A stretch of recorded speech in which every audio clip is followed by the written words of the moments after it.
On the last dry Thursday in July of 1893, the whole town of Kirkwell crowded into the little schoolhouse to decide whether one woman got to keep her own land, and when the vote was called, all but one hand went up to say she did not. Marietta Ballou, 28 years old, stood at the back by the coat pegs, and she watched the hands rise the way you watch weather come across open country, too far off to stop, too close to outrun. Almina Aldridge stood at the front with the lamp behind her, counting the hands in a clear, carrying voice, the way she counted everything in that town, the money in her husband's old bank, the columns in his old newspaper, the votes of neighbors who owed her one thing or another, 51 for, 1 against. The 1 against belonged to Sheriff Balcom, who kept his hand up a beat too long, as if hoping someone might join it. The petition would go to the county the following week. It asked the commissioners to declare the Ballou homestead abandoned to the public good and to condemn the spring on it, the Everfull, the one water in the whole valley that had never once gone dry, for a town waterworks. A woman alone could not hold back the water 100 families needed.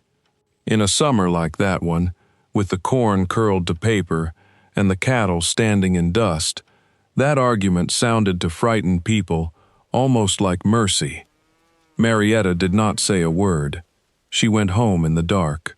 And that same hour, 40 miles east, a gray-headed stranger stepped down off the westbound coach at the Kirkwell depot, a man with a claim on that land older than the town that had just voted to take it.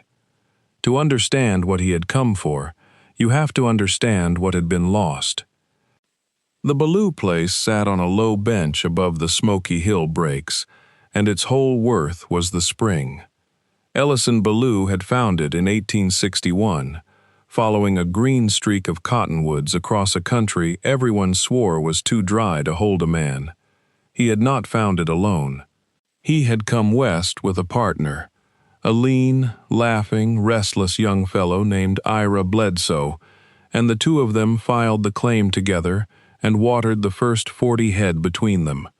They had knelt at that spring the day they found it, and Ira had said the country would break their hearts, and Ellison had said maybe, but it would break them rich.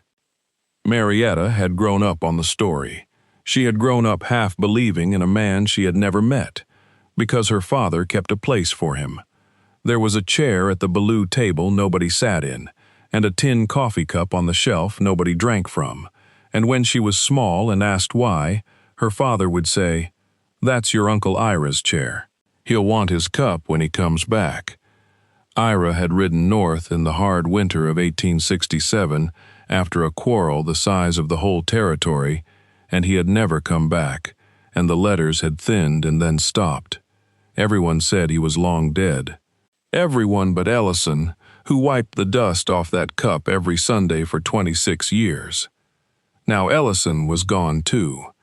He had died the autumn before, peacefully, in his own bed with Marietta's hand in his, having told her twice that the water was hers and she was to hold it. She had held it through one dry year and into a second, with only old Zeke Dowdy left of the hands, a stove-up cowman of 61 who had refused his wages 3 months running rather than leave her short. What she did not know, riding home under the dry stars that Thursday night, was that her father had written one last letter and that it had finally been answered. The stranger came out to the bench the next morning on a hired horse, and Zeke reached for the rifle by the door, because in a country that had just voted to take your home, a stranger on a good horse is rarely good news. Marietta came out onto the step and shaded her eyes, and something in the shape of his gray head and the way he looked at the spring first and the house second made her heart go slow. "You'll be Ellison's girl," the old man said. His voice had a rasp in it and a warmth under the rasp. "You've got his stubborn chin. Who are you?" His eyes found something on the shelf inside, the tin cup, catching the light. "There used to be a cup on that shelf," he said, "that I drank out of the day we found this water. If it's still there, I expect it's mine." She knew him then, the way you know a face from a story told 1,000 times. "Uncle Ira," she said, and it came out of her like something she'd been saving. He had a letter in his coat, soft and gray from handling, in Ellison's hand, dated the week before he died. It had chased Ira Bledsoe across 3 states before a freighter carried it up a mountain to a cattle camp. "Come home if you're living," it said. "I've done wrong holding a grudge this long, and I'm out of time to fix it. There's a girl here worth more than the land and the water together, and she'll be alone. Look after her. The chair's still yours." But the letter was not all he carried, because Kirkwell had made one enormous mistake in its arithmetic that Thursday night. It had counted the Ballou land as belonging to one lone woman with no one behind her, and it was wrong. "They can't take it," Ira said quietly, turning his hat in his hands. "They can vote from now till judgment, and they can't, and I can prove it in an afternoon at the county seat. Your father and I didn't just file this claim together, girl. We proved it up and patented it together, both names on the paper, back in '64.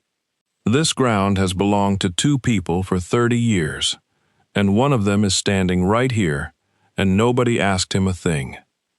Marietta felt the ground steady under her for the first time in a year, and then, right behind the relief, came a colder thought. A living co-owner meant the town could not take the land. It also meant the land was half his. She looked at the good horse and the good coat and the prosperous look of a man who had gone north poor and come back otherwise, and she wondered, with her heart sinking, whether her father's old partner had come home to save her, or to finish what the town had started. Ira read it on her face. He had spent 40 years reading men across campfires, and a frightened girl was no harder. He set his hat on his knee. "You're thinking I've got other plans," he said. "I do." She waited. "I made money up north. More than an old bachelor with no children has any use for.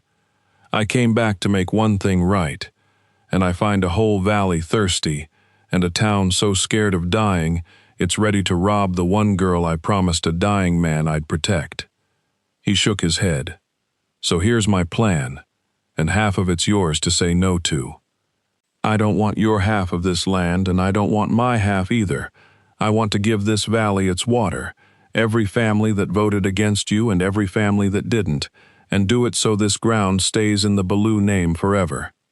She stared at him. "They tried to take the water." "I know it. That's the whole beauty of the thing.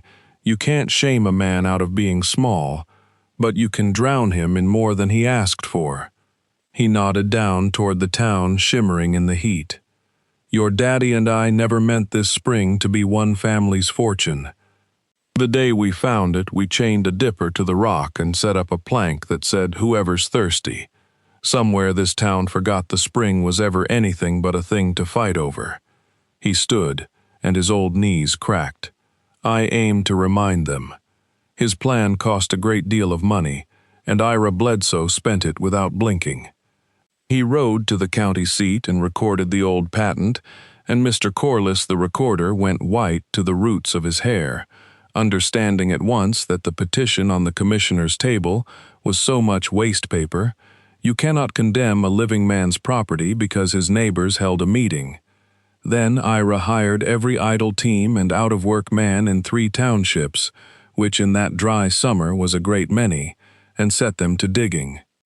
They dug a ditch, not a town waterworks locked behind Almina Aldridge's committee, but a plain, gravity-fed ditch that ran down off the Ballou bench, and forked again across the whole valley floor, so the Everfull's cold water came down singing to every parched claim in Bramble County. Ira paid for the head gate and the flumes and the wages himself, and had it written into the county book, plain enough for a child to read, that the water crossed Ballou land by the grace of the Ballou family and could never be sold, dammed, or held back from any living soul who was thirsty. Marietta's name was on it, and her father's. The town's name was nowhere on it, because the town had asked to own the water, and instead it was simply, quietly, going to be given it, which is a harder gift to swallow.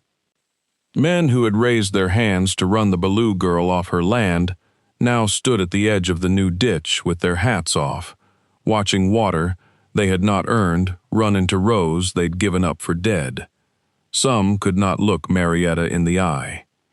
She made it easy for them. She said good morning to everyone and never once mentioned the vote. Only one person in Kirkwell could not bear it, and that was the one the whole thing turned on. Almina Aldridge was 57, and she had not always been the hard woman who ran a town from behind a lamp. Long before Kirkwell had a name, she and her husband, Judge Origen Aldridge, had come out young and hopeful, and they had been dried out, cleaned down to the wagon and the team in the killing drought of their first years. Almina had watched her young husband age 10 years in one summer, watching his dream turn to dust. They had started over. They had built the town. But something in Almina never came back from that first dry sky, and from that day she made herself a promise hard as iron. Never again would she be at the mercy of the weather, or of anyone who held a thing she needed. And now an old cattleman she'd never met had made her mercy look like meanness in front of the whole valley, with a kindness she could neither buy nor stop nor pay back. She stayed away from the ditch. She let it be known, in the small, cold ways she had, that charity was one thing and character another. But there was one thing Almina could not order or vote away, and it stood in her own back lot. Judge Aldridge had planted an apple orchard the year they founded the town. 40 little whips of trees, set in faith against a country that laughed at the idea of apples. He had tended them 30 years, and had died beneath them, peacefully, an old man in his chair in the shade, 4 summers back.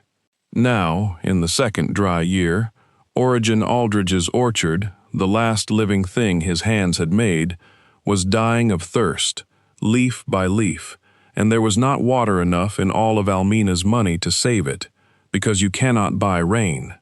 Marietta knew about the orchard. Everyone did. And on the morning the new ditch first ran full, before the water reached a single field, before it reached her own thirsty stalk, Marietta Ballou walked down and opened the first head gate with her own hands and turned that first cold rush of the Everfull down the low lane toward the back lot of the woman who had tried to take everything she had. She told no one why. She sent the water to Origen Aldridge's apple trees, and then she went home. Almina found it that evening. She had gone out to say goodbye to a little more of the orchard, and instead she found the ground dark and wet and drinking, and a thin, bright thread of water running in from the west along a furrow that had not been there that morning, and every leaf on every dying tree lifting, the barest lift, the way a person lifts their head who has decided not to give up after all. She stood among her husband's trees in the falling dark and understood exactly whose water it was, exactly where it had gone first, and exactly what it had cost the girl to send it there. And Almina Aldridge, who had not wept at her own husband's grave because she had trained herself out of it, put her hand against the wet bark of one of Origen's apple trees and wept like the young woman who had come west believing the country could bloom. She came to the Ballou bench the next day, alone, on foot, which no one had ever seen her do. She climbed to the spring where Marietta was working, and for a long moment she could not find any words at all, she who always had the last one. "You should have let them dry," Almina said finally, her voice shaking. "I would have. You know I would have." "I know," Marietta said gently. "That's why I didn't." There was a second meeting in the schoolhouse before summer's end, to withdraw the petition and to thank, in the awkward throat-clearing way of hard people, the family they had tried to break. This was the moment Marietta could have had her justice. Between them, she and Ira had the patent that made the vote a crime of ignorance. They could have taken the whole council to court, and won, and made Almina Aldridge stand up in her own town and answer for a scared, cruel thing done to a girl with no one to defend her. Every soul in that room half expected it, and some, ashamed, believed she was owed it. Marietta stood up in the back, by the coat pegs, in the same spot where she had watched the hands go up against her, and she looked at Almina sitting very straight and very pale at the front, ready to be shamed at last. "My father and his partner found that spring 30 years ago," Marietta said, "and the first thing they did was set a sign by it that said, 'Whoever's thirsty.' I don't think this valley ever meant to be a cruel place. I think it just got scared, the way anybody gets scared when the sky won't give. Well, nobody in this county is going to be that thirsty again, and I'd rather remember this as the summer Kirkwell decided to share its water than as the summer it tried to take it. So that's how I'm going to remember it, and I'd take it kindly if you all would too." She sat down. She never said the word vote. She never said forgive, which would have named the wrong and shamed them with it. She simply handed the town its dignity back and let them believe they had reached for the water out of neighborliness all along. And being trusted with a better version of themselves than they'd earned, the people of Kirkwell quietly grew into it. Almina Aldridge stood then, in front of everyone, and did the thing that cost her most. "The girl is too generous," she said, in her clear, carrying voice.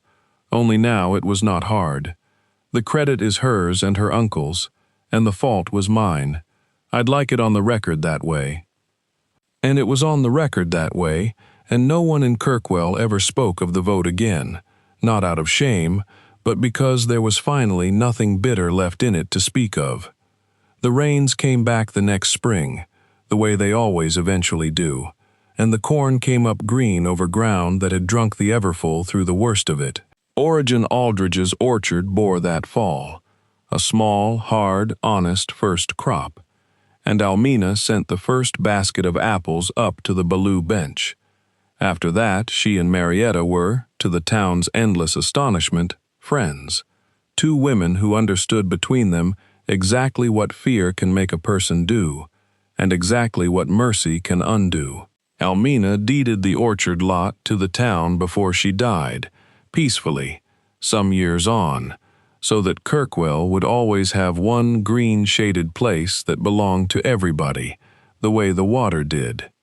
The Yoder's stock lived, all of it, and little Fleda Yoder, who was 6 that dry summer, and thought the new ditch was a river God had sent especially for her to sail bark boats on, grew up to farm that valley herself, and told her own children about the year the water came down singing.